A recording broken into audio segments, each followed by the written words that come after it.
All right, everyone, here we go. So we've seen a bunch of these before, actually all of them before, 100%. Just wanted to kind of talk about different parts of the face that we haven't really talked about before.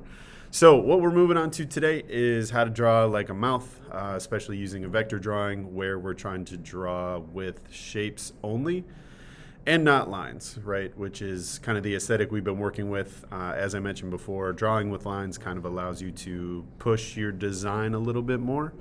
Looks a little bit more advanced, right? Not so much like, I don't know, like a drawing you did in Microsoft Paint, right? But something that you did like in a fun vector drawing program. So we're going to try to get as detailed as possible with the mouth without going overboard, and just try to like, I don't know, draw the mouth without overdoing it, which is always my problem. I don't know, you guys might figure it out pretty quickly, but who knows. So first of all, you're going to draw what the darkest area of the face is. So if you have a person with a mustache and a beard, you might not even need it, right? So even if you look at this image, you know where the mouth is, even though it's not there, right? It's like abracadabra, magic trick. Maybe it's hidden by the mustache, we don't know.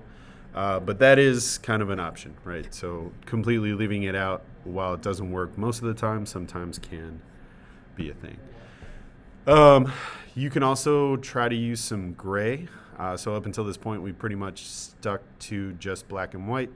If you need to use some gray for this part of the project, you can think about doing that. Gray just carries a little bit less visual weight, right? So it's not just a stark black shape on a white background. If you use gray, it kind of, I don't know, softens up whatever shape you're drawing so that it kind of fades into the background a little bit, or at least a little bit more than black. So you can also, so that's kind of what I did over here on the right. Just pay attention to where the shadows are and where the darkest areas are and where the light parts are.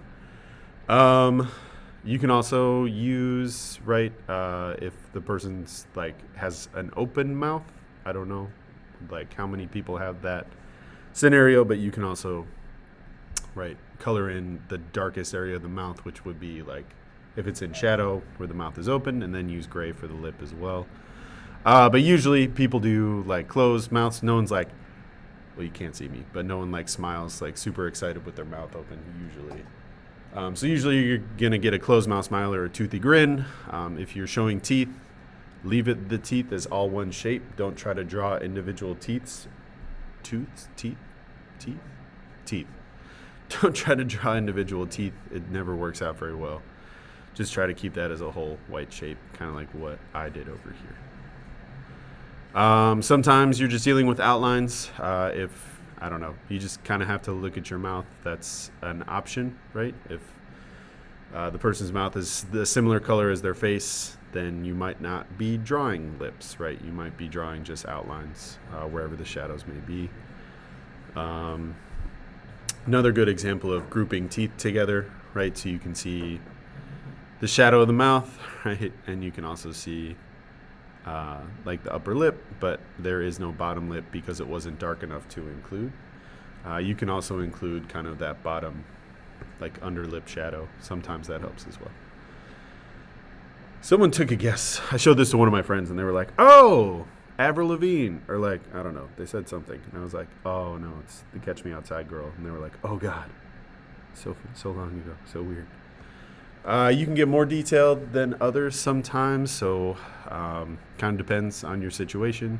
Depends on your aesthetic, right? If you have a very detailed sticker, you might have to go very detailed in the mouth region. If you have low detail, then you might want to do the opposite, right? You kind of have to stick with your aesthetic. Another option, I think there's like some shine over there, maybe some lip gloss, who knows? And we're back to the beginning. So those are my examples. I know you've seen them all before. I think I have them posted, so you can just kind of refer to those and kind of see what works for your image, what doesn't. I realize that some people are wearing masks in their photos, so if you're wearing a mask, sorry, you don't get to draw a mouth. But you can draw the mask, which we've talked about already. So there you go. That's pretty much it for me. Does anyone have any questions?